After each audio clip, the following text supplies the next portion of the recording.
다음으로 39번 선지가 아니라 문제 같이 한번 살펴보겠습니다. 39번에서는 삽입 문제가 오답률 두 번째를 기록하게 됐고, 삽입 문제도 빈칸만큼이나 아주 전형적인 고난도 문항이죠. 보통 빈순삽 3개를 가장 어렵게 고르니까요. 삽입 문제에서나 순서 문제에서는 여러분들이 지문을 읽을 때 습관적으로 많이 신경을 써보시면 좋은 부분이 있는데 4가지만 기억하시면 좋겠습니다. 여기서 살짝 말씀드릴게요. 빈칸이나 순서 삽입 문제, 빈칸은 제외하고 순서나 삽입 문제 풀고 싶으면 첫 번째로는 우리가 관사를 신경 쓸 수가 있습니다. 그 중에서도 정관사를 가장 크게 활용할 수 있을 것 같고요. 우리가 명사 앞에서 꼭 붙여줘야 되는 관사라는 표현 중에 더라는 정관사는 보통 앞서 언급한 명사에 대해서 부차적인 서술을 이어갈 때 사용하는 관사 표현이다 보니까 문장 순서를 유추하는 데 큰 도움이 될 수 있겠죠. 두 번째로 여러분들이 활용할 수 있는 거는 지시사 표현.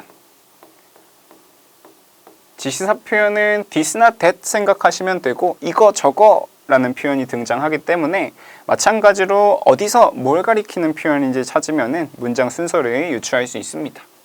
그리고 세 번째로는 대명사 표현. 대명사 표현이 등장했을 때도 마찬가지로 대신하고 있는 명사가 뭔지를 찾아보면 문장 구조를 어렵지 않게 찾아낼 수가 있을 거고, 네 번째로는 접속 부사 표현들. 여러분들이 흔히 하시는 however, for example 이런 표현들이 전부 다 접속 부사 표현이고 문장 구조를 활용하는데 큰 도움이 될 것 같습니다. 이게 이제 전통적인 방식의 순서나 삽입 문제를 풀이하는 어떤 단서들이고, 여기다 덧붙여서 여러분들이 하나 알아두시면 좋을 거는 글을 좀 크게 보자 라는 얘기를 드리고 싶어요. 이 지문에서도 비슷한 구조를 보게 될 텐데 문장 하나하나에 매몰되는 게 아니라 글 전반적인 구조를 봤을 때 A에 대한 얘기가 나오면 A에 대한 근거가 나오고, B에 대한 얘기가 나오면 B에 대한 근거가 나오고, 마지막에 결론. 이런 구조라고 했을 때 우리가 B에 대한 근거를 삽입시켜야 되는 문제라고 하면은 그 구조를 파악해야지만이 우리가 집어넣을 수 있는 거겠죠. A 얘기 나왔고 A 근거 나왔고 B 얘기 나왔으면 그 다음에 B 근거, 마지막으로 결론. 이런 구조를 유추하면서 푸실 수가 있어야 된다는 거를 생각해 보시면 되겠습니다. 하면은 지문 요것도 바로 한번 살펴보죠. 주어진 문장부터 봤을 때 어떤 사람을 했습니다. 그리고 어떤 사람인지를 관계대명사로 이렇게 설명해주고 있고, 그래서 항상 해를 끼치지 않기 위해 노력하지만 그러지 못하는 사람. 그래서 해를 끼치고 싶지 않아. 근데 결국은 해를 끼치게 돼. 결과적으로는. 이런 사람 같은 경우에는 일반적으로 뭐라고 여겨질 수 없을까? 도덕적으로 좋은 사람이라고 얘기할 수는 없을 겁니다. 라는 구조고, 여기서도 수거 표현 be thought of as 하면은 뭐뭐로 여겨지다 정도로 기억할 수가 있겠죠.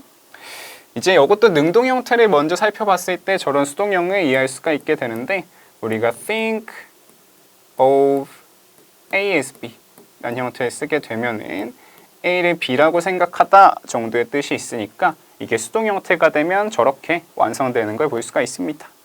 그래서 의도는 좋은데 결과적으로 그렇지 못한 애들은 일반적으로 좋은 사람이라고 얘기하기는 어렵다. 그렇겠죠. 의도는 좋았지만 범죄를 저질렀다든지 기타 등등 그렇게 생기면은 좋은 사람이라고 얘기할 수는 없을 테니까요. 해서 첫 줄부터 가봅시다. 도덕적으로 좋은 사람은 이런 사람이래. 도덕적으로 좋다는 게 뭔지를 알아야 되니까 처음에 지문에서 정의를 해주는 걸로 보시면 되겠죠.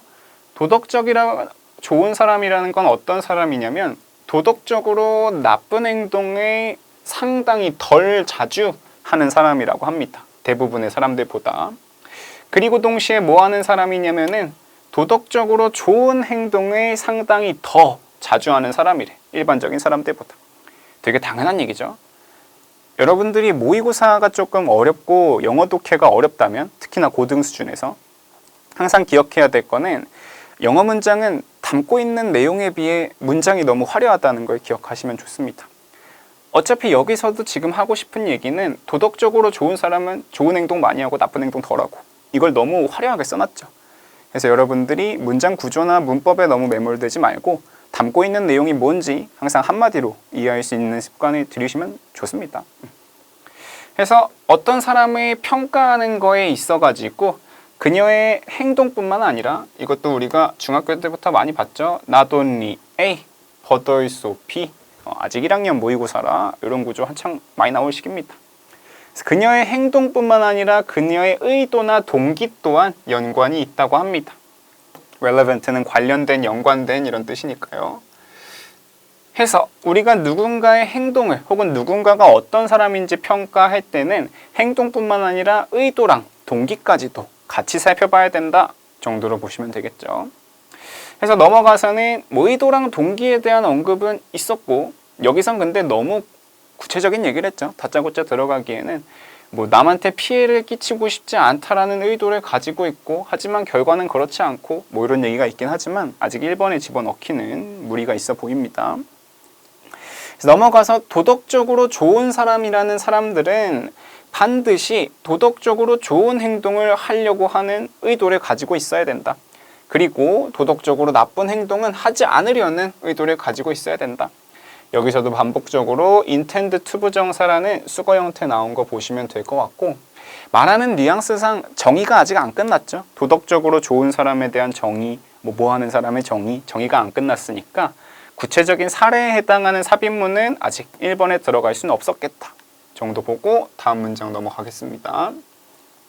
그리고 무의식적으로 혹은 의도하지 않은 상태에서 나쁜 행동을 하지 않으려고 하는 사람 그리고 실제로 그들한테 피해를 주지 않는 사람 왜 그렇게 하지 않았냐면은 그냥 어떤 것들이 그녀가 의도한 대로 흘러가지 않았기 때문에 한마디로 얘기하면 자기는 그렇게 착한 일을 하려고 한 적이 없는데 그냥 갑자기 어쩌다 보니까 착한 일을 하게 된 사람 혹은 더 나아가서는 나쁜 일을 하려고 했는데 결과를 놓고 보니 다른 사람을 도와준 꼴이 돼버린 그런 상황은 당연히 도덕적으로 잘한 일이라고 할 수가 없을 거야 정도로 얘기하면 되고 아직까지 계속 쭉쭉 가는 느낌입니다. 이러한 상황 같은 경우는 일반적으로 여기서도 여러분들이 지시사 표현을 잘 보면 좋아요. 여기서 얘기하는 이러한 종류의 상황이라는 거는 앞에서 얘기했던 남한테 피해를 주려고 했는데 도와주게 됐네. 사실 현실에서 잘 생기는 일은 아니죠. 슬랩스틱 코미디 같은 거에서나 나만 골탕 먹이려고 했는데 갑자기 도와주게 됐다거나 그런 상황이 생기니까요. 그래서 이런 종류의 상황은 일반적으로 슬랩스틱 영화에서나 등장하는 거지만 이거를 언급하는 거는 잘못된 인상을, 정보를 정정할 수 있기 때문에 언급할 만한 가치가 있대. 어떤 잘못된 생각을 우리가 가지고 있길래 저런 얘기를 하면 정정이 되냐면은 여기서는 또 수거 형태로 이때 구조 보시면 됩니다. 이때.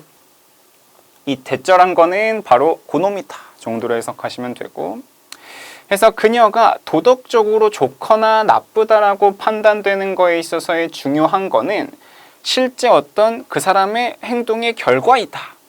한마디로 정리하면은 누군가의 선악 판단을 할 때 가장 중요한 거는 오직 그 행동의 결과다 라고 생각하는 거는 필자가 생각했을 땐 잘못된 생각이라는 거죠. 결과만 중요한 게 아니다 이런 얘기를 하고 싶은 거예요.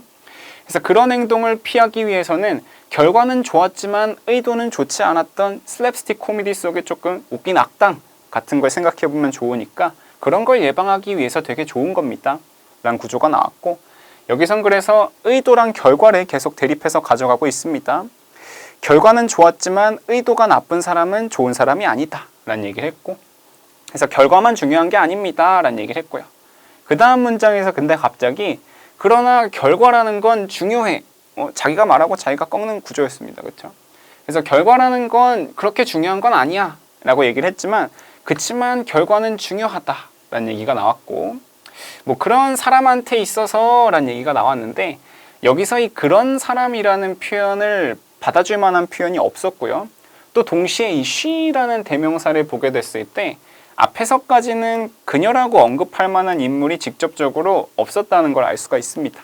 그럼 우리가 이 문제를 맞출 수 있었던 가장 쉬운 방법은 직접적으로 받아주고 있는 명사 표현이 뭔지를 찾지 못했다는 거. 그리고 뒤에 나오는 설명도 이어서 봤을 때 이런 사람 같은 경우에는 아마 이렇게 말할 수 있을 거야. 그녀가 의도는 좋았어. 그렇지만 칸트의 생각이랑은 다르게 칸트는 대표적으로 의도만 중요하게 생각했던 철학자니까요. 칸트의 생각이랑은 다르게 결과라는 거는 필수적이다. 뭐 하기 전에 그녀가 좋은 사람이라고 여겨지기 전에. 해서 의도는 좋았지만 결과가 안 좋았던 사람은 얘네도 마찬가지로 좋은 사람이라고 얘기할 수 없고, 그런 것들을 판단하는 거에 있어서 결과도 반드시 고려돼야 될 요소다 정도에 대한 얘기가 나왔으니까 5번 문장에선 그 사람에 대한 예시가 나왔으면 좋았겠죠. 해서 주어진 문장을 다시 살펴보니까 항상 남들한테 피해를 주지 않으려고 노력하지만 의도는 좋아. 그치만 결과적으로는 계속 피해를 주게 되는 이런 사람은 좋은 사람이라고 여겨질 수 없을 거고, 그리고 나서 여기서 말하는 그녀가 그 사람을 얘기하는 거겠죠. 그녀는 의도는 좋았다고 얘기할 수 있겠지만 행동이라는 게 그녀의 선악 판단에 포함되기 때문에 마냥 그렇게 얘기할 수는 없을 거다. 그래서 답은 5번 고를 수 있는 거 보시면 될 것 같습니다. 이 문제도 마찬가지로 조금 헷갈리는 문제였지만 문장 구조를 생각하면서 쭉쭉 읽다 보면은 또 맞출 수 있었던 문제라고 생각합니다. 하면 이 문제도 여기까지 살펴보고 다음 문제 바로 한번 같이 살펴볼게요.